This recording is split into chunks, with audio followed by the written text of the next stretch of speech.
तो अम्मी की डेथ हो गई। अम्मी को बड़ा शौक़ था कि मैं रमज़ान मुबारक में जाऊँ, तो वो हमेशा ना मौत के साथ बड़ी बेतकल्लुफ़ी वाली बातें, हम कहते थे आप क्या करती रहती हैं हर वक्त ऐसी बातें, पुत्र जाना तो है ही है ना, मौत ते बरहक के ना। तो 15 रमज़ान को जी अम्मी चली गई, और दूसरी उनकी ख्वाहिश ये थी चलती फिरती चली जाए, यानी किसी से पानी का गिलास भी ना मांगे, अक्सर ये कहती थी। तो बस एग्जैक्टली वही हुआ कि 2 मिनट पहले वो ऐसे स्लीव्स रोल डाउन करके जा रही थी, बाथरूम से निकल के नमाज़ पढ़ने और गई, तो मैं 5 मिनट बाद वापस कमरे में गया तो अम्मी स्टिल पड़ी थी। बचपन से मेरी आदत थी, देखता था कि अम्मी का पेट हिल रहा है या नहीं हिल रहा, मेरा ख्याल है हम सब भी देखते हैं होते, हाँ जी, बच्चों का। तो उस वक्त मुझे लगा नहीं हिल रहा, फिर मैंने कहा नहीं नहीं हिल रहा है। मैं जाने लगा बाहर गाड़ी की चाबी लेके, तो मैं फिर मुड़ा, मैंने कहा इतनी स्टिल सी क्यों है। फिर मैं वापस आया तो मैंने कान पे वो लगाया तो धक धक धक धक की आवाज़ आ रही, वो मेरा अपना ही दिल की धड़कन थी।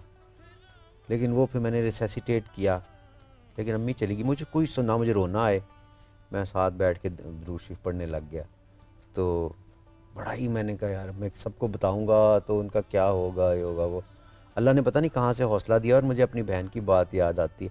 पहले वो रोने लगी थोड़ा सा, तो मैंने कहा दुरूद शरीफ पढ़ें इस तरह, तो वो ना साथ ही कहती हैं या अल्लाह हमने तेरे फ़ैसले को कबूल कर लिया, तूने हमसे सबसे प्यारी चीज़ ले ली है, हम तेरे फ़ैसले को कबूल करते हैं, तो तू ना अब इनको उनकी बख्शिश का ज़रिया कर दे।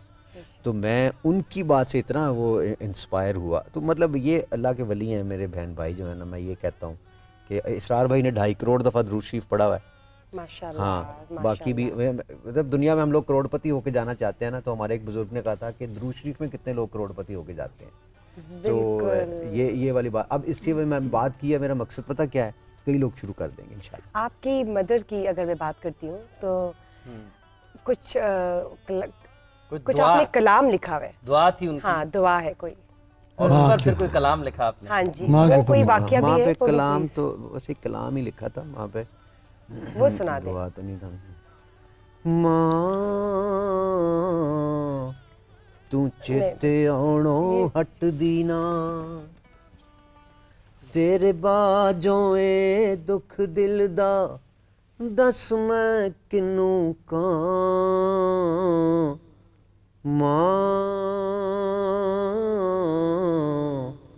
तू चेते आउणो हट दी ना, एक बारी चल ख्वाब च आ जा, आके सीने ला जा, जेड़ा पांवल बलदे माए, आके आप बुझा जा, तेरी याद च अथरू केरा, जद भी कला बां।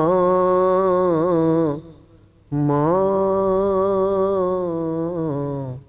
तू चेते आउणो हट दी ना, मां तू याद आउणो हट दी ना।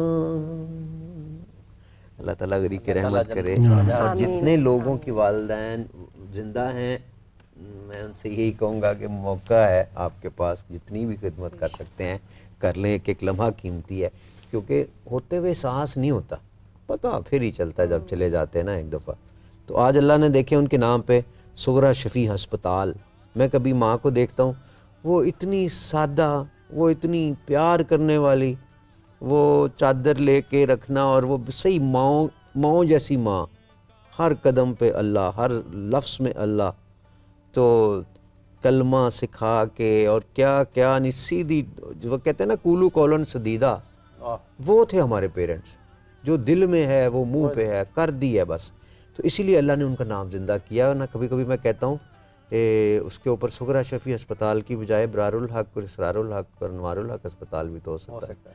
लेकिन अल्लाह ने उनका नाम ज़िंदा करना था, और 200-400 साल बाद तो हमें तो शायद भूल जाएंगे लोग, वो नाम ज़िंदा रहेगा।